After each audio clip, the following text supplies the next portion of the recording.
Assalamualaikum warahmatullahi wabarakatuh. Alhamdulillahirabbil alamin. Wabihi nasta'inu ala umurid dunya waddin. Wassalatu wassalamu ala asrafil anbiya'i wal mursalin wa ala alihi washabbihi ajma'in. Amma ba'd. Alhamdulillah, anak yang salih dan salihah, pada hari ini Ustaz kembali lagi bisa bertatap muka di video ini dengan antum semua dalam aktivitas pembelajaran mata pelajaran Thaqafah Aqidah. Salam dan salam tak lupa kita sanjung agungkan kepada Nabi kita yang mulia, Nabi Allah Muhammad sallallahu alaihi wasallam. Allahumma shalli ala sayyidina Muhammad wa ala ali sayyidina Muhammad. Baik, sebelum kita mulai pelajaran kita pada hari ini, agar mendapatkan kemudahan, kita awali dengan membacakan doa pembuka pelajaran. A'udzu billahi minasy syaithanir rajim. Bismillahirrahmanirrahim. Allahumma anfa'na bima 'allamtana wa 'allimna ma yanfa'una wa zidna 'ilman nafi'a. Rabbi zidna 'ilma warzuqna fahma birahmatika ya arhamar rahimin. Alhamdulillah, semoga dengan kita memanjatkan doa, belajar kita pada hari ini diberikan kemudahan oleh Allah Subhanahu wa taala. Amin ya rabbal alamin. Sebelum kita mulai, kita lanjutkan terlebih dahulu dengan membaca dalil pembuka pelajaran. Qala Allah taala, A'udzu billahi minasy syaithanir rajim. Innad dina 'indallahil Islam. Artinya, sesungguhnya agama yang diridhai oleh Allah Subhanahu wa taala hanyalah agama Islam.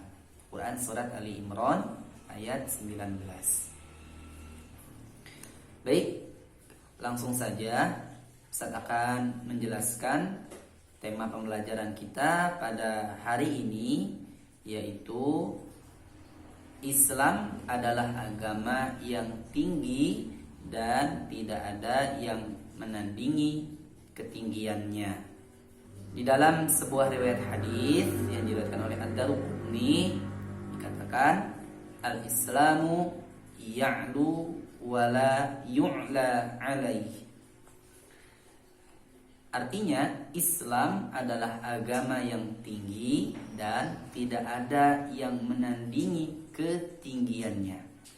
Sebelum Ustadz menjelaskan ketinggian agama Islam dibandingkan agama-agama yang lain, Ustadz akan menjelaskan terlebih dahulu apa agama Islam itu.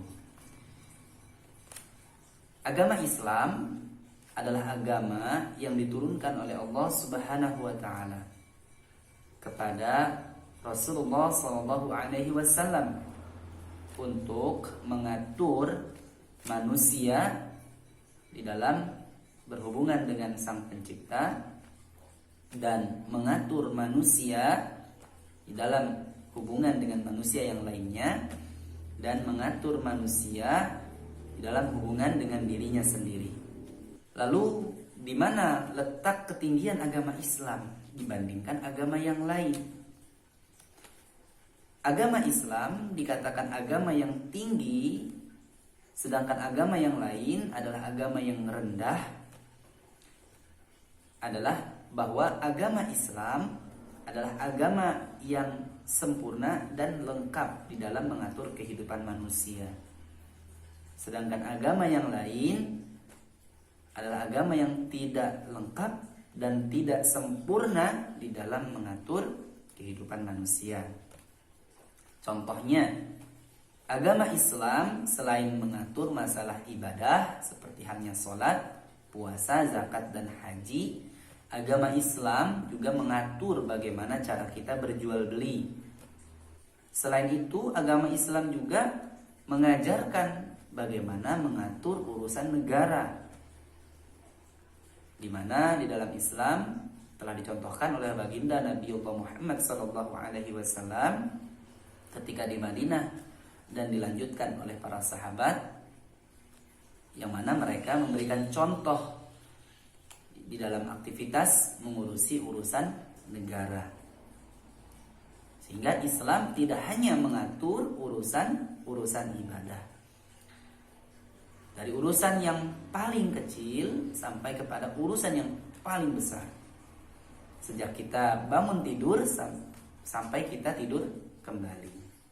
Nah, itulah kesempurnaan agama Islam dibandingkan agama yang lain, di mana kalau agama yang lain itu hanya mengatur urusan ibadah saja. Tidak ada di dalam agama Kristen, politik Kristen tidak ada.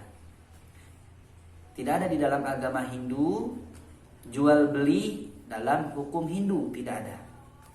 Nah, sedangkan di dalam Islam semua aktivitas telah diatur secara lengkap dan sempurna di dalam aturan syariat Islam.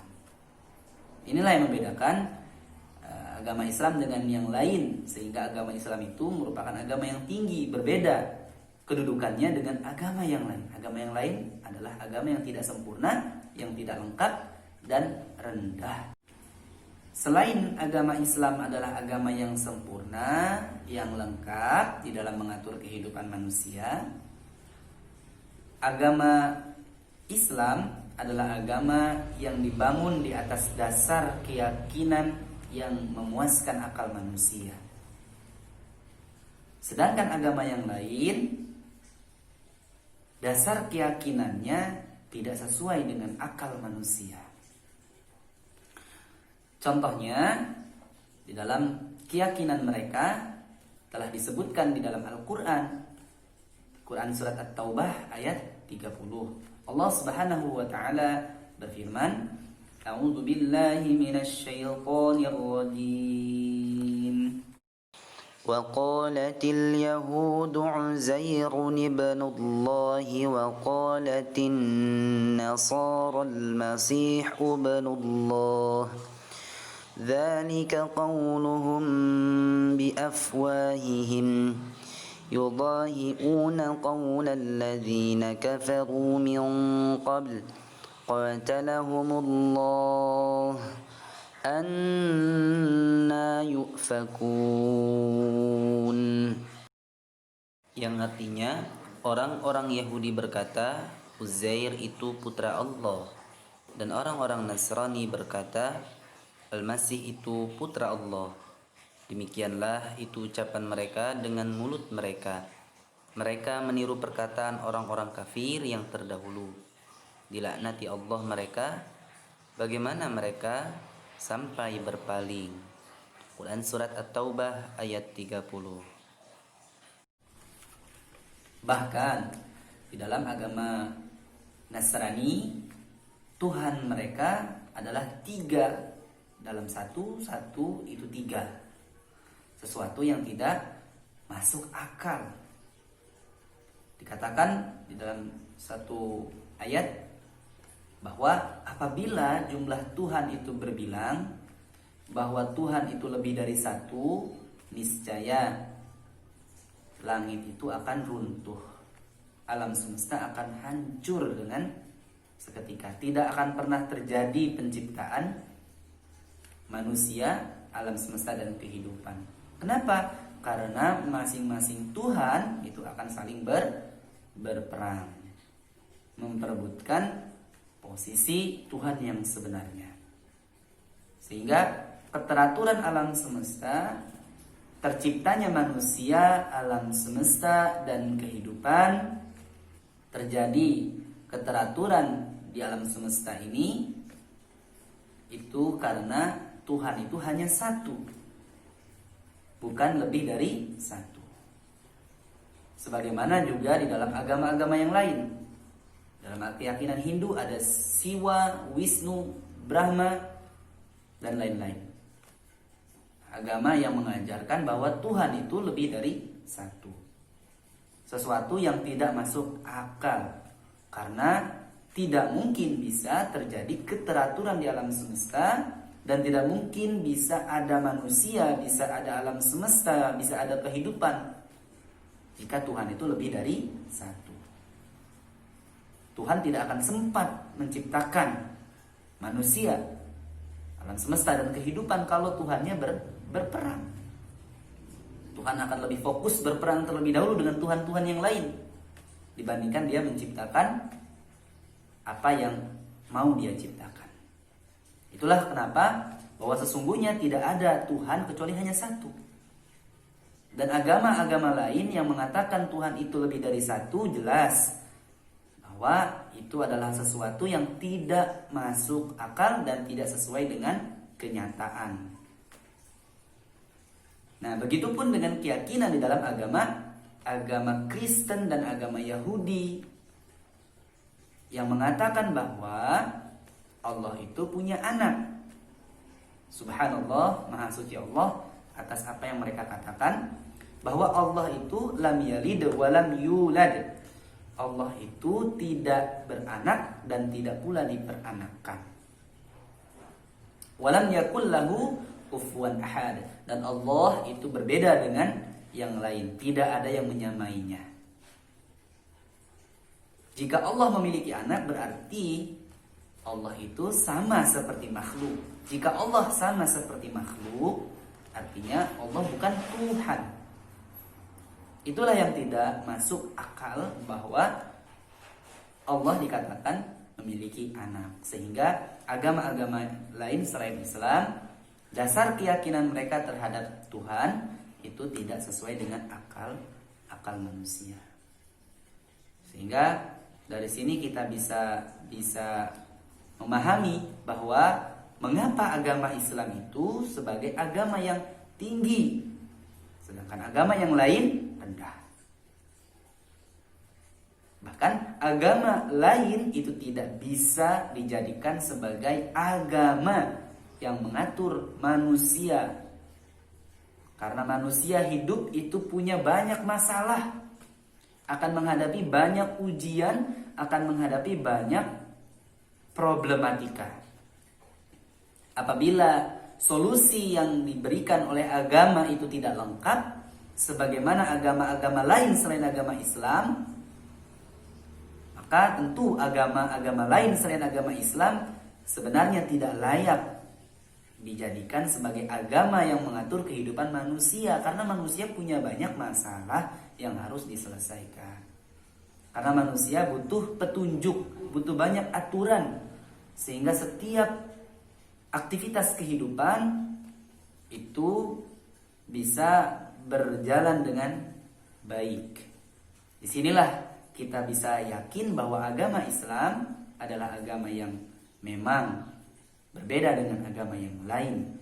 Bahwa agama Islam itu ya'lu wa la yu'la alaih. Agama Islam adalah tinggi dan tidak ada yang menyaingi ketinggiannya.